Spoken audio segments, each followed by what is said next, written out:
हम लोग क्लास 11 का फिजिक्स पढ़ रहे हैं सेकेंड पेपर में पहला चैप्टर है इलास्टिसिटी। उसमें हम पढ़ रहे हैं मैकेनिकल प्रॉपर्टीज ऑफ सॉलिड। आप लोगों ने इससे पहले 9th में पढ़ा था फिजिक्स में ऑब्जेक्ट का मोशन पढ़ा था। ऑब्जेक्ट का मोशन 3 तरीके का होता है, पढ़ा आपने। ट्रांसलेटरी मोशन, जब भी कोई ऑब्जेक्ट सीधी रेखा में गति करता है तो वो मोशन क्या कहलाता है?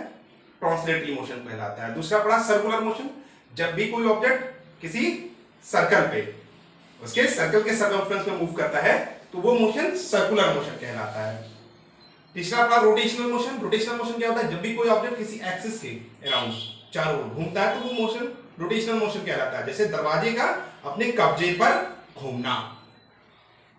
तो ये सब भी जो भी हमने मोशन पढ़े थे ये सब रिजिड बॉडी के मोशन पढ़े थे। रिजिड बॉडी के लिए जो ठोस पदार्थ होते हैं, कट रिजिड बॉडी के लिए ये सारे मोशन हमने रिजिड बॉडीज के लिए पढ़ा, दृढ़ वस्तुओं के लिए पढ़ा।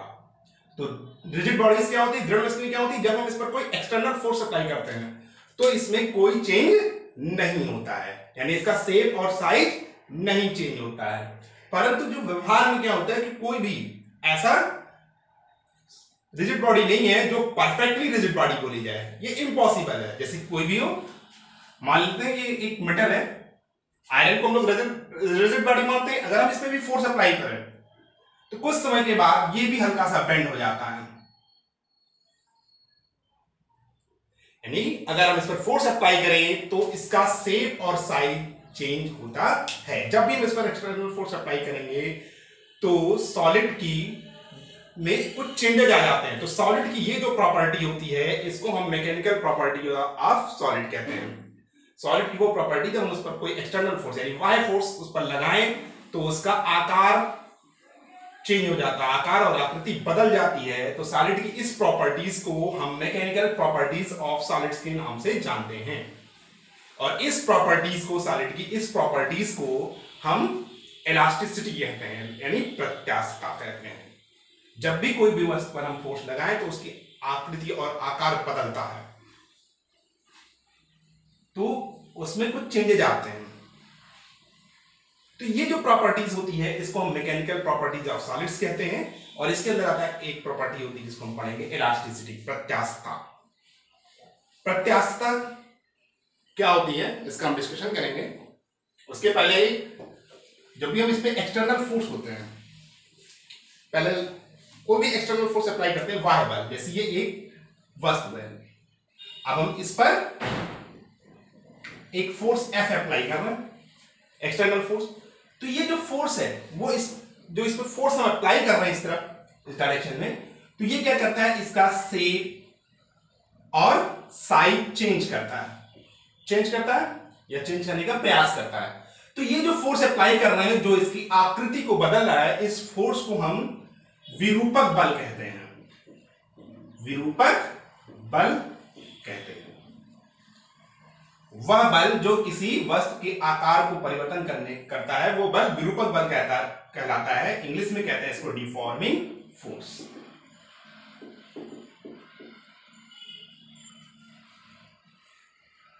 Deforming force. इस पे एक एग्जांपल देके आपको समझाते हैं। ये एक स्प्रिंग है, अब इस स्प्रिंग पे हमने एक फोर्स F अप्लाई किया, मतलब नीचे की ओर खींच दिया, तो ये क्या हो जाएगी? इलांगेटेड हो जाएगी, यानी क्या हो जाएगी? बढ़ जाएगी। इसको हम खींचेंगे तो ये बढ़ गई।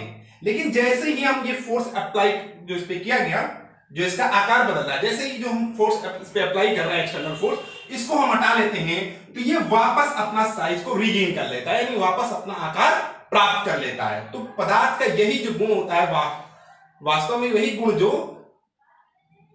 वो अपना आकार को पुनः प्राप्त कर लेता है, इस गुण को हम उस पदार्थ का इलास्टिसिटी कहते हैं। इस गुण को हम इलास्टिसिटी के नाम से जानते हैं या प्रत्यास्थता कहते हैं। जब भी किसी वस्तु पर हम बाह्य बल लगाते हैं, विरूपक बल लगाते हैं, तो उसका आकार और आकृति बदल जाती है। लेकिन जैसे ही हम ये बल हटाते हैं तो वो वापस वो वस्तु अपना ओरिजिनल शेप प्राप्त कर लेता है।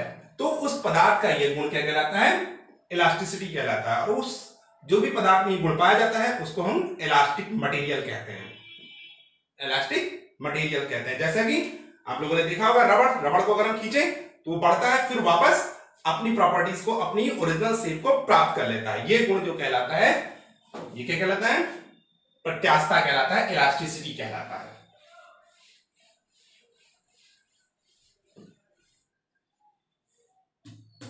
होता क्या है कि जब भी पदार्थ जो होते हैं अणुओं से मिलकर बने होते हैं, इन मॉलिक्यूल्स के बीच में, जो मॉलिक्यूल्स होते हैं, इन मॉलिक्यूल्स के बीच में इंटरमॉलिक्यूलर फोर्स ऑफ अट्रैक्शन लगता है। मान लो ये स्प्रिंग का एग्जांपल समझ सकते हैं। मान लो ये स्प्रिंग से जुड़े हुए हैं सारे पार्ट्स,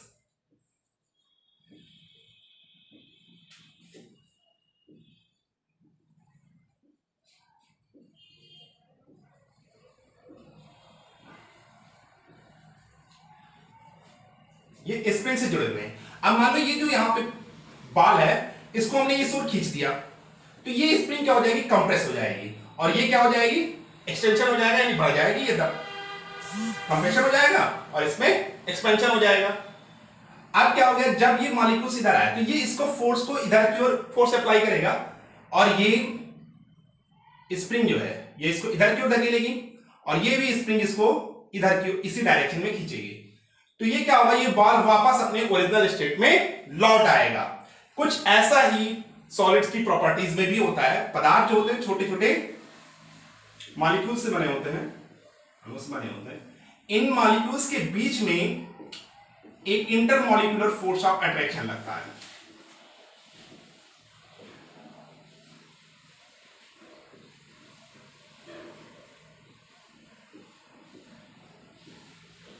अब हम अगर इस मॉलिक्यूल्स को यहां पे खींच दें तो ये मॉलिक्यूल्स क्या करेगा? इसको इस ओर ढकेलेगा, और ये मॉलिक्यूल्स इसको अट्रैक्ट करेगा अपनी ओर। इसकी वजह से ये अपने वापस शेप में आ जाते हैं। या आप इसको हम अलग तरीके से समझा सकते हैं। ये दो एटम्स है, मान लो मॉलिक्यूल्स हैं। अब ये मॉलिक्यूल्स को जब हम पास लाते हैं तो इनके बीच में एक रिपल्सन फोर्स लगता है जो इनको दूर करने का प्रयास करता है। और अगर हम इनको दूर ले जाएं तो इनमें एक फोर्स ऑफ अट्रैक्शन लगता है जो इनको अपनी ओर अट्रैक्ट करता है।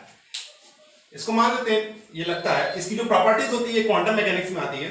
आप लोग बस इतना जान लीजिए कि इसमें इंटरमॉलिक्यूलर फोर्स ऑफ अट्रैक्शन लगता है, जिसकी वजह से ये वापस अपनी शेप को प्राप्त करने का प्रयास करता है। तो जिन पदार्थों में ये गुण होता है कि वापस उस पर अगर कोई डिफॉर्मिंग फोर्स अप्लाई करें और उसकी आकृति बदल जाए, डिफॉर्मिंग फोर्स हटाते ही पदार्थों में क्या गुण होता है? वो जब भी कोई भी उस पर फोर्स अप्लाई किया गया तो वो अपने ऊपर लगाए गए फोर्स का विरोध करता है।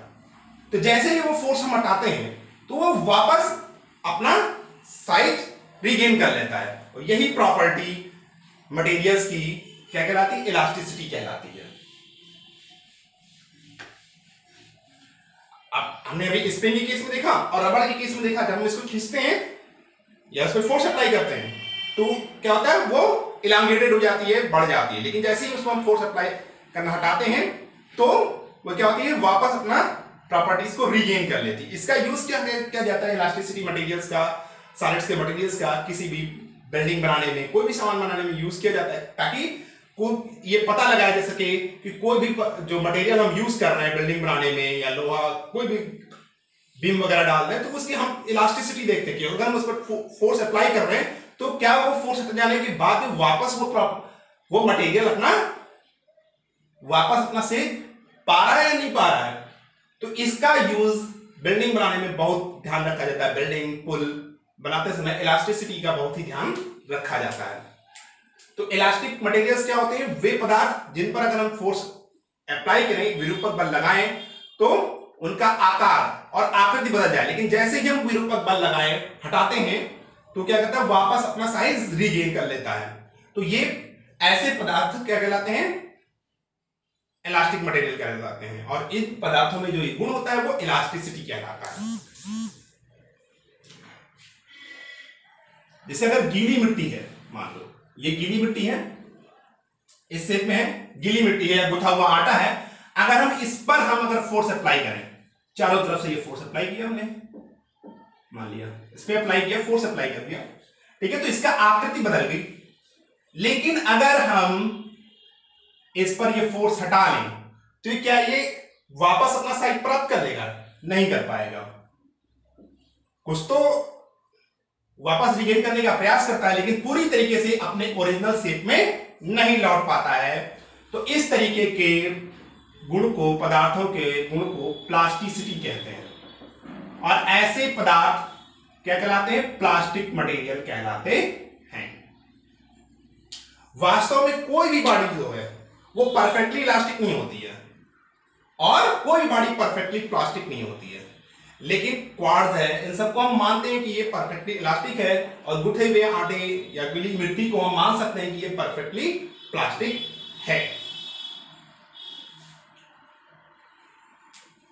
तो दो तरीके के पदार्थ पता चल गए। एक होता है प्रत्यास्थ वस्तुएं। प्रत्यास्थ वस्तुएं क्या होती हैं? वे वस्तुएं जिन पर अगर हम विरूपक बल लगाएं तो विरूपक बल हटा लेने के पश्चात अगर वो वस्तु वापस अपना आकृति को प्राप्त कर लेती है तो वो वस्तुएं क्या कहलाती हैं? प्रत्यास्थ वस्तुएं कहलाती हैं। और जिन वस्तुओं में एक गुण पाया जाता है वे वस्तुएं प्रत्यास्थ वस्तुएं कहलाती हैं, और इस गुण को हम प्रत्यास्थता कहते हैं। वस्तुओं के इस गुण को प्रत्यास्थता कहते हैं, इलास्टिसिटी कहते हैं। और वे पदार्थ जिन पर हम विरूपक बल लगाएं और विरूपक बल हटा लेने के पश्चात वे वस्तुएं अपना आकार और आकृति को पुनः प्राप्त नहीं कर पाती हैं, तो उन पदार्थों को हम प्लास्टिक वस्तुएं कहते हैं, और उस गुण को हम प्लास्टिसिटी कहते हैं। फिर तीसरी प्रॉपर्टीज होती है दृढ़ पिंड। अभी बताया था रिजिड बॉडी। तो रिजिड बॉडी क्या होती है? रिजिड बॉडी में अगर हम फोर्स अप्लाई करें तो इनके शेप और साइज में कोई परिवर्तन नहीं होता है। लोहा है, स्टील है, पत्थर है, स्टील है, आयरन, स्टील, स्टोन, यानी लोहा, स्टील और पत्थर को हम परफेक्टली रिजिड बॉडी मान सकते हैं। लेकिन अगर हम इस पर भी बहुत ही फोर्स अप्लाई करें तो इसमें भी चेंज होता है। हमें दिखाई नहीं देता है, क्योंकि हम जब इस पर फोर्स अप्लाई करते हैं तो वो फोर्स के कारण जो उसमें चेंजेस होता है बहुत ही नैनोमीटर, बहुत ही छोटी क्वांटिटी में होता है, इसलिए उसको हम मेजर नहीं कर पाते, देख नहीं पाते हैं। लेकिन कुछ ना कुछ चेंजेस उसमें भी होता है।